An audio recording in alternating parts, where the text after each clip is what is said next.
आजकल कंपनियां mobile phone के साथ ईयरफोन को क्यों नहीं देती हैं, और क्या आपने कभी किसी क्लाउड फॉल को देखा है? साथ ही साथ दोस्तों आज मैं आपको एक पेपर की ऐसी पावर दिखाने वाला हूं जिसे देख आपके होश भी जरूर उड़ जाएंगे। ऐसी दिमाग को चकरा देने वाले रैंडम एंड इंटरेस्टिंग फैक्ट्स को जानने के लिए ट्रिमेंडस फैक्ट सीरीज का एपिसोड लास्ट तक जरूर देखिएगा। Fact number 15। दोस्तों इस वीडियो क्लिप को देखिए जहां पर जैसे इस इंसान के द्वारा एक ऑब्जेक्ट के छोटे व्हील को पानी के अंदर डाला जाता है तो वो कुछ इस तरीके से अपने आप ही जादुई वे में घूमने लगता है। लेकिन आखिर ऐसा कैसे हो जाता है नहीं पता तो माय इंडिया फैमिली एक बार फिर से तैयार हो जाइए अपनी फिजिक्स की क्लास में चलने के लिए। असल में दोस्तों इस वीडियो क्लिप में दिखाया जा रहा वायर कोई ऑर्डिनरी स्टील वायर नहीं बल्कि निटिनॉल वायर है। असल में दोस्तों निटिनॉल एक मेटल एलॉय है जिसे कि निकेल और टाइटेनियम को निश्चित क्वांटिटी में मिक्स करके बनाया जाता है। अमेजिंग बात यह है दोस्तों कि निटिनॉल की एक यूनिक टेंडेंसी होती है जिसके तहत अगर यह वायर बहुत लंबे समय तक एक ही शेप में रहता है और उसके बाद आप अचानक से इसको स्ट्रेच करके सीधा करते हैं तो यह तुरंत ही सीधा हो जाता है। But on the other hand जैसे ही इस वायर को हॉट वाटर के अंदर डाला जाता है तो यह कुछ इस तरीके से अपनी पुरानी शेप में वापस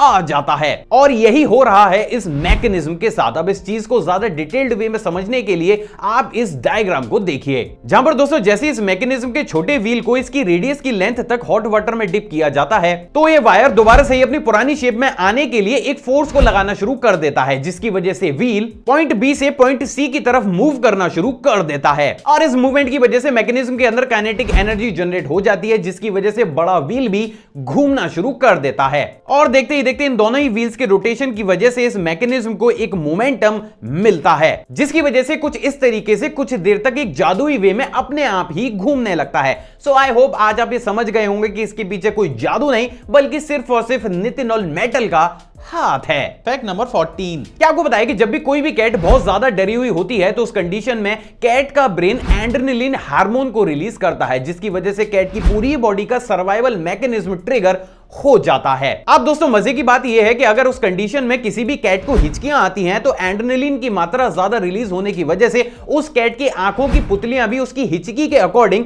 बड़ी और छोटी होने लगती हैं। लेकिन दोस्तों ये सारी चीजें बेहद ही रेयर कंडीशन में होती हैं और जो रेयर होता है वही तो होता है इस चैनल पर। तो चलिए आज मैं आपको कैट की आईज की वो बेहद ही रेयर वीडियो फुटेज भी दिखा ही देता हूं।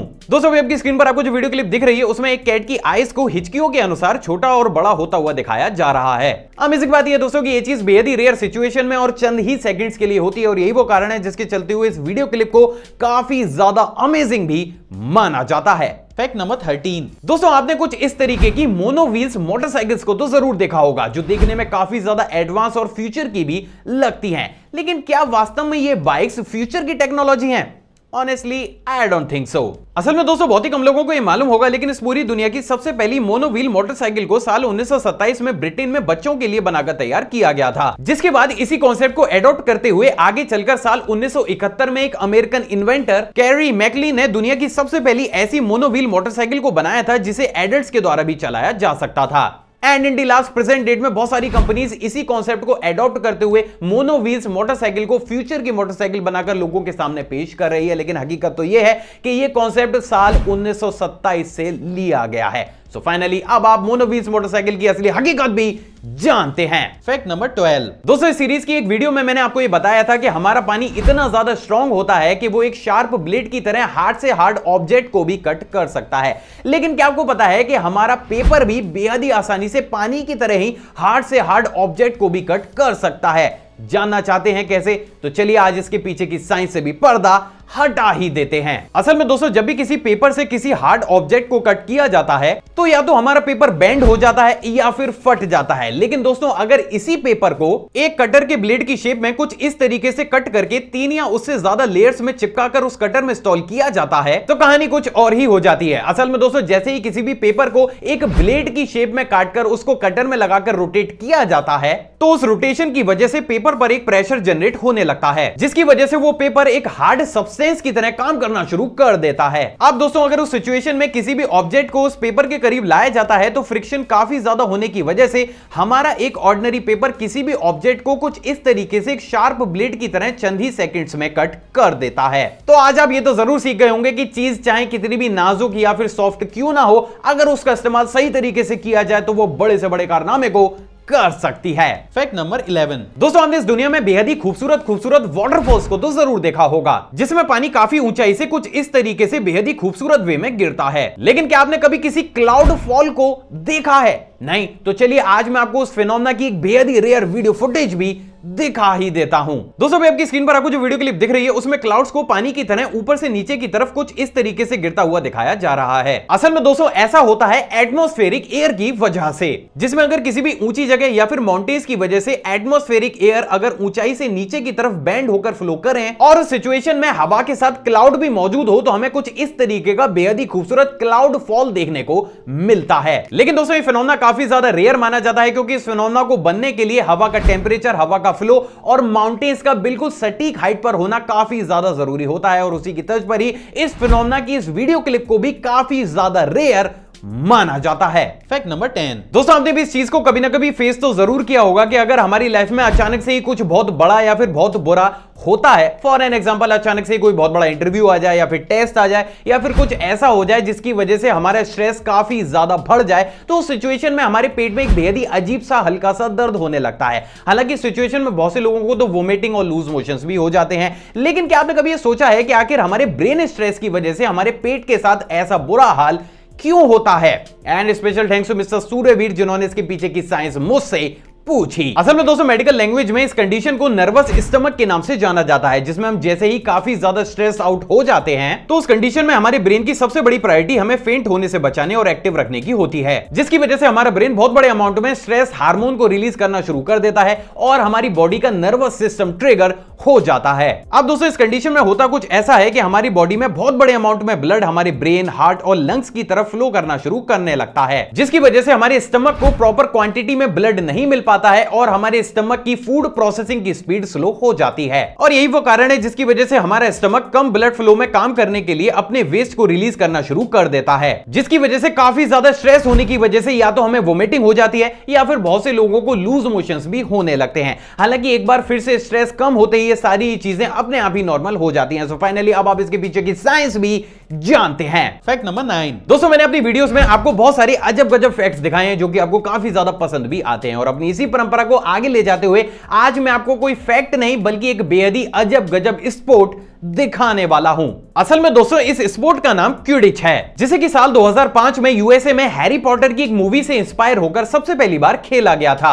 असल में दोस्तों, इस स्पोर्ट में आपको एक बास्केटबॉल की तरह ही अपने हाथों से बॉल को गोल करना होता है, लेकिन बस ट्विस्ट इतना सा है कि आपको उस समय पर एक हाथ से अपने टांगों के बीच फंसी हुई झाड़ू को पकड़ना होता है and on the other hand दूसरे हाथ का यूज करते हुए गोल करना होता है। एंड ऑनेस्टली इस फैक्ट को देखने के बाद आप कमेंट करके जरूर बताइएगा कि कौन कौन इस वीडियो को देखने के बाद अपने घर में इस स्पोर्ट को ट्राई करने वाला है। अरे भाई, मेरी झाड़ू रेडी है क्या? Fact number 8। दोस्तों, इस सीरीज में मैंने आपको लीफ फ्रॉग और लीफ बटरफ्लाई के बारे में बताया था, जो कि हमें दूर से देखने पर एक सूखे पेड़ के पत्तों की तरह दिखाई देते हैं। लेकिन दोस्तों, जैसे ही इन एनिमल्स या फिर इंसेक्ट्स के पास जाया जाता है तो इनकी पोल खुल जाती है। तो चलिए आज मैं आपको एक ऐसा सी एनिमल दिखाने वाला हूं जिसे पास से तो छोड़िए, अगर आप अपने हाथों से भी उसको पकड़ लेंगे तब भी आप ये नहीं बता पाएंगे कि वो कोई प्लांट है या फिर जीता जागता एनिमल। दोस्तों, अभी आपकी स्क्रीन पर आपको जो प्लांट दिख रहा है असल में वो कोई प्लांट नहीं बल्कि एक जीता जागता सी एनिमल है, जिसको कि लीफी सी ड्रैगन के नाम से जाना जाता है। और आप ये जानकर हैरान हो जाएंगे दोस्तों कि इस एनिमल की बॉडी कुछ इस तरीके से ग्रो करती है कि आप इसे अपने हाथों से ही क्यों ना पकड़ लें, आप तब भी ये नहीं बता पाएंगे कि ये कोई प्लांट है या फिर जीता जागता कोई सी एनिमल। और यही वो कारण है जिसके चलते हुए ये एनिमल बेहद ही आसानी से अपने शत्रुओं को भ्रम में डालकर उनका शिकार कर लेता है। तो ये एनिमल और इसकी ये बॉडी अपने आप में यूनिक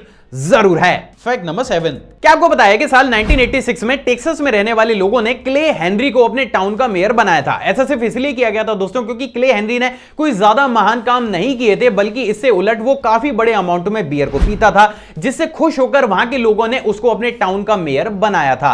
अरे सॉरी यार, मैं सच में बहुत ज्यादा भुलक्कड़ हो गया हूं। एक मेन चीज मैं आपको बताना भूल गया, एक्चुअली में क्ले कोई इंसान नहीं बल्कि सिर्फ और सिर्फ एक बकरा था। असल में दोस्तों इस गॉड को इसकी बियर ड्रिंकिंग हैबिट की वजह से साल 1986 में टेक्सास के एक टाउन में इसको मेयर बनाया गया था। ना सिर्फ इसे मेयर बनाया गया था बल्कि इसके सम्मान में टाउन के अंदर इसके बियर पीते हुए एक स्टैचू को भी बनाकर तैयार किया गया था। अब इस वीडियो को पॉज करके आप एक कमेंट करके जरूर बताइएगा कि अगर इंडिया के किसी टाउन में ऐसा हो तो वहां का नजारा कैसा होगा?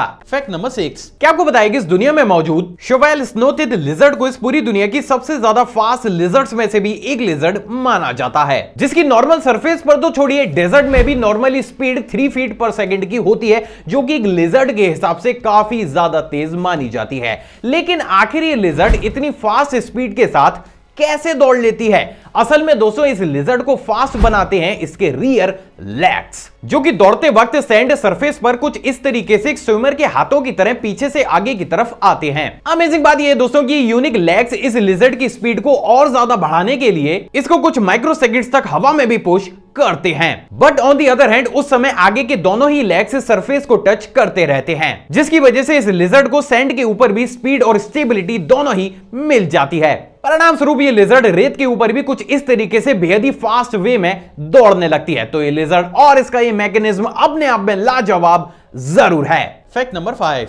दोस्तों इस सीरीज में मैंने आपको बेहद ही यूनिक आर्टिस्ट तो दिखाई हैं, और उसी की टच पर ही दोस्तों आज मैं आपको एक ऐसा इंडियन आर्टिस्ट दिखाने वाला हूं जो अपनी आर्ट को किसी पेंट ब्रश से नहीं बल्कि एक ऑर्डिनरी टाइपराइटर का यूज करते हुए ही बनाते हैं। मिलिए एसी गुरुमूर्ति से, जो कि बैंगलोर के एक निवासी हैं। और आप ये जानकर हैरान हो जाएंगे दोस्तों कि ये बेहद ही खूबसूरत आर्ट्स को सिर्फ अपने टाइपराइटर का ही यूज करते हुए पेपर पर बेहद ही सेलेक्टेड जगहों और अलग अलग सिंबल्स और लेटर्स को टाइप करके कुछ इस तरीके से बेहद ही यूनिक वे में बनाते हैं। और इसी के टच पर ही इनको दुनिया के कुछ ऐसे सेलेक्टेड आर्टिस्ट में से भी एक आर्टिस्ट माना जाता है जो सिर्फ टाइपराइटर का ही यूज करते हुए इस कारनामे को कर पाते हैं। सच में गर्व होता है भारतीय होने पर। Fact number 4। दोस्तों आपने बहुत सारे ब्लड प्रूफ आर्मर्स को तो जरूर देखा होगा, लेकिन क्या आपने कभी किसी ब्लड प्रूफ एनिमल को देखा है?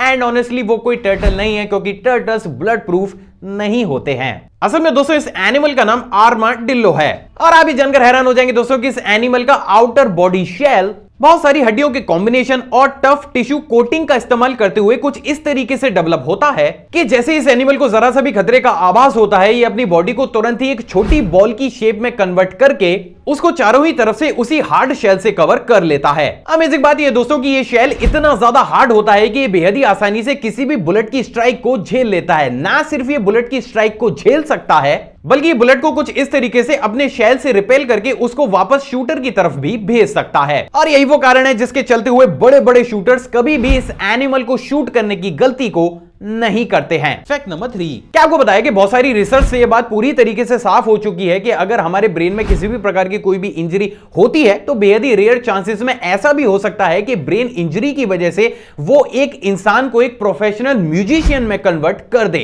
आई मीन सीरियसली ऐसा कैसे हो सकता है, या यूं कहूं कि ऐसा हो भी चुका है। मिलिए डेरिक एमेटो से, जो कि एक अमेरिकन म्यूजिशियन है। और आप ये जानकर हैरान हो जाएंगे दोस्तों कि ये इतने बड़े म्यूजिशियन अपनी लगन और मेहनत की वजह से नहीं बल्कि सिर्फ और सिर्फ ब्रेन इंजरी की वजह से बने हैं। असल में दोस्तों इस सिंड्रोम का नाम एक्वायर्ड सेवेंट सिंड्रोम है, जिसकी वजह से अगर उस इंसान को चोट लगती है तो बेहद ही रेयर चांसेस में ऐसा भी होता है कि उस चोट की वजह से वो इंसान किसी भी एक पर्टिकुलर म्यूजिकल इंस्ट्रूमेंट को बजाने में पारंगत हो जाता है, भले ही उस इंसिडेंट से पहले उस इंसान ने उस म्यूजिकल इंस्ट्रूमेंट को कभी हाथ भी ना लगाया हो। ऐसा सिर्फ इसलिए होता है दोस्तों क्योंकि जब भी हम किसी भी म्यूजिकल इंस्ट्रूमेंट को सीखते हैं तो उस कंडीशन में हमारा ब्रेन एक ऑर्डिनरी ब्रेन की तुलना में काफी ज्यादा एक्टिव और क्रिएटिव हो जाता है। तो बात अगर इस सिंड्रोम की जाए तो कभी कभी सिर पर चोट लगने की वजह से ऐसा सिनेरियो जनरेट होता है कि उस कंडीशन में भी हमारा ब्रेन काफी ज्यादा एक्टिव और क्रिएटिव हो जाता है। परिणाम स्वरूप उस कंडीशन में अगर कोई भी इंसान किसी भी म्यूजिक को सुनता है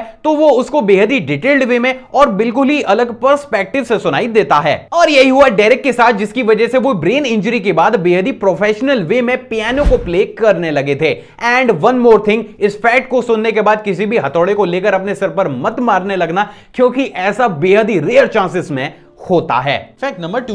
दोस्तों ये वाला फैक्ट करंट अफेयर की टच पर है। क्या आपको पता है कि अभी हाल ही में फिनलैंड की एक 16 साल की टीनेजर लड़की एवा मुर्तो को एक दिन के लिए फिनलैंड का प्रधानमंत्री बनाया गया था। ऐसा सिर्फ इसलिए किया गया था दोस्तों क्योंकि एवा पिछले काफी समय से एक्टिवली ह्यूमन राइट्स और क्लाइमेट चेंजेस को लेकर काफी बड़े बड़े अभियान चला रही थी, जिसके चलते हुए उन्हें और यूथ को अप्रिशिएट करने के लिए उन्हें फिनलैंड का एक दिन के लिए प्रधानमंत्री बनाया गया था। एंड ऑनेस्टली एप्रिसिएशन का यह तरीका अपने आप में लाजवाब जरूर है। Fact number 1। मोबाइल कंपनीज अब फोन के साथ अपने ईयरफोन को क्यों नहीं देती हैं? असल में दोस्तों इस चीज को आपने भी कभी ना कभी नोटिस तो जरूर किया होगा कि पहले की डेट में ऑलमोस्ट सभी कंपनीज अपने फोन के साथ ईयरफोन को दिया करती थी, लेकिन बात अगर प्रेजेंट डेट की जाए तो आज मार्केट में शायद कुछ चुनिंदा ही ऐसी कंपनीज बची हैं जो अपने फोन के साथ ईयरफोन को देती हैं। बाकी की ऑलमोस्ट सभी कंपनीज अब अपने फोन के साथ ईयरफोन को नहीं देती। लेकिन आखिर ऐसा कंपनीज क्यों कर रही हैं? असल में दोस्तों मोबाइल फोन्स के साथ जो ईयरफोन्स आते हैं उनकी बिल्ड क्वालिटी मार्केट में मौजूद ऑर्डिनरी ईयरफोन्स की बिल्ड क्वालिटी की तुलना में काफी ज्यादा बेहतर होती है। अब ऐसा करना कंपनीज की भी मजबूरी होती है क्योंकि उन ईयरफोन्स के साथ कंपनी की भी रेपुटेशन जुड़ी हुई होती है। तो दोस्तों अब होता कुछ ऐसा है कि हाई क्वालिटी के ओरिजिनल ईयरफोन्स बनाने में कंपनीज को अप्रोक्सीमेट 1000 रुपए से 2000 रुपए की लागत आती है, जिसकी कॉस्ट को भी मोबाइल फोन की कॉस्ट के साथ इंक्लूड करके मार्केट में उतारा जाता है। अब जैसे कि हम सभी जानते हैं कि आजकल मार्केट में कितना ज्यादा कंपटीशन है और इसी कंपटीशन को कम करने और खरीदार को नया फोन खरीदते समय मोबाइल की कॉस्ट को बजट में रखने के लिए इनिशियल स्टेज पर कुछ कंपनीज ने अपने फोन के साथ ईयरफोन्स को देना बंद कर दिया। एंड सरप्राइजिंगली क्योंकि वो फोन अपनी कैटेगरी के दूसरे फोन्स की तुलना में 1 से 2000 रुपए सस्ते थे तो उनकी सेल भी काफी ज्यादा बढ़ गई और यही वो कारण है जिसके चलते हुए मार्केट में कंपटीशन में बने रहने के लिए दूसरी कंपनीज को भी ना चाहते हुए अपने फोन के बॉक्स से ईयरफोन्स को निकालना पड़ा ताकि वो भी अपने फोन की कीमत को कम रखते हुए मार्केट ट्रेंड के हिसाब से अपने बिजनेस को ग्रो कर सके। तो आप ये कह सकते हैं कि आजकल फोन के साथ ईयरफोन का ना आना कुछ और नहीं बल्कि सिर्फ और सिर्फ बिजनेस की एक रणनीति है। आई होप दोस्तों आज की वीडियो को नॉलेजेबल लगेगी। अगर आपको वीडियो पसंद आई तो इस वीडियो को दिल खोलकर लाइक शेयर और कमेंट जरूर कीजिएगा। आप चाहें तो मुझे इंस्टाग्राम पर भी फॉलो कर सकते हैं, वहां भी मैं शॉर्ट फैक्ट्स और बैक स्टेज मोमेंट्स को टाइम टू टाइम शेयर करता रहता हूं, जिसका लिंक आपको स्क्रीन पर या फिर डिस्क्रिप्शन बॉक्स में मिल जाएगा। एक और फ्रेश कमाल वीडियो में आप सभी से दोबारा मुलाकात होगी दोस्तों। जय हिंद।